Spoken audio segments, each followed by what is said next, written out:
Oh, hello. It's Eric again from Heartland Wellness Center.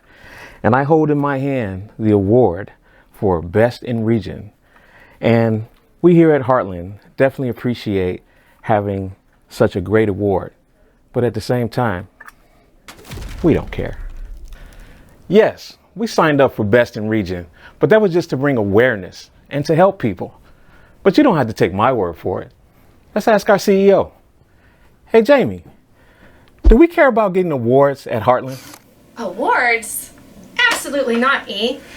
As a matter of fact, things like that don't mean a thing to us.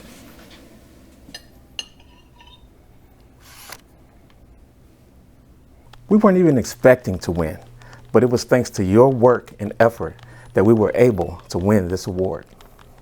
My fingers hurt! You're probably wondering, why is everybody celebrating if we really didn't care if we won the award?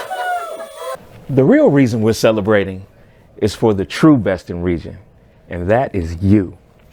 This video is intended for entertainment purposes only. In no way did we force or bribe any employees to vote for us on end. They were never locked in a room, nor did their fingers hurt. No Snickers were harmed in the making of this film. We truly are honored to have won this award and plan to live up to the name Best in the Region. Trophy shown is not actual trophy awarded. Trust us, it's bigger. Okay, fine, there isn't a trophy, but we wish there was. Thanks again, and we'll see you next year.